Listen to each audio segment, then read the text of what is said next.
Kerala Vision News Kannur.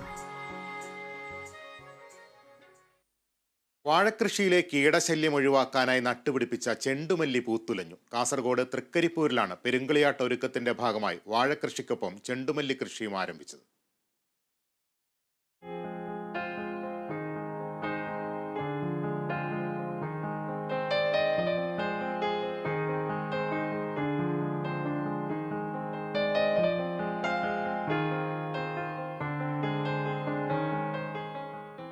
Kooleri മുണ്ട്യക്ഷേത്ര പരിസരത്തും ബീരിച്ചേരി മനപരിസരത്തുമാണ് ഒരേക്കർ സ്ഥലത്ത് മഞ്ഞയും ഓറഞ്ചും നിറത്തിൽ ചെണ്ടുമല്ലി പൂത്തു നിൽക്കുന്നത്.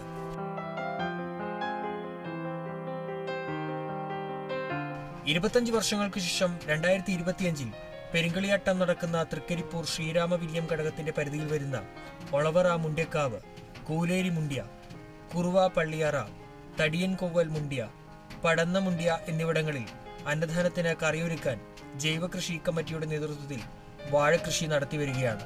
കീടശല്യം ഒഴിവാക്കുന്നതിനായാണ് ചെണ്ടുമല്ലി കൃഷി ആരംഭിച്ചത്. ഇപ്പോൾ അവ പൂത്തു നിൽക്കുന്നത് കണ്ണിന് കുളിർമയേകുന്ന കാഴ്ചയാണ്.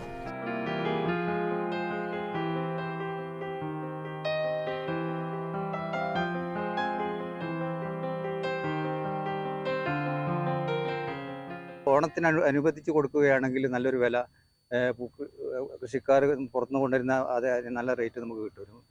കഴിഞ്ഞ പ്രാവശ്യം നമ്മൾ കിലോക്ക് 150 വെച്ചാണ് കൊടുത്തത്. അത് വിപണിയിൽ അത് 200-250 ഒക്കെ ഉണ്ടായിരുന്നു. വാഴക്കൃഷി ചെയ്യുന്നതോടൊപ്പം തന്നെയാണ് അതിൻ്റെ അടിയിൽ ഈ ചെണ്ടുമല്ലി കൃഷിയും ഉണ്ടാക്കിയിട്ടുള്ളത്. അത് കൂടുതൽ വിപണി കണ്ടെത്തിയിട്ട് കൊടുക്കാൻ പറ്റുമെങ്കിൽ നമ്മൾ കൊടുക്കും. അത് ആദ്യം നമ്മൾ ഇത്ര വിജയിക്കുന്നു നമുക്ക് തോന്നിയിട്ടുണ്ടായിട്ടില്ല. ആദ്യമായിട്ടാണ് നമ്മൾ ഇങ്ങനെ ഒരു സംരംഭം തുടങ്ങിയത്. ചെണ്ടുമല്ലി ഓണക്കാലത്ത് വിളവെടുത്താൽ വിപണിയിൽ നല്ല വില കിട്ടുമെന്നുള്ള പ്രതീക്ഷയിലാണ് അമ്പല കമ്മിറ്റി പ്രവർത്തകർ. കഴിഞ്ഞ ഓണക്കാലത്ത് 250 രൂപയിലധികം വിലയുണ്ടായിരുന്നു 1 കിലോ ചെണ്ടുമല്ലിക്ക്. ആ തുക കിട്ടിയില്ലെങ്കിലും 150 രൂപ ലഭിച്ചാലും കൃഷി ലാഭകരമാണ്.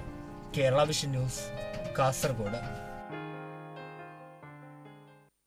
കൊല്ലത്ത് സ്വകാര്യ പണമിടപാട് സ്ഥാപനത്തിൽ മുക്കുപണ്ടം പണയം വെച്ച് പണം തട്ടാൻ ശ്രമിക്കുന്നതിനിടെ യുവതി പിടിയിലായി. അയത്തിൽ സ്വദേശി ഗീതയാണ് പിടിയിലായത്.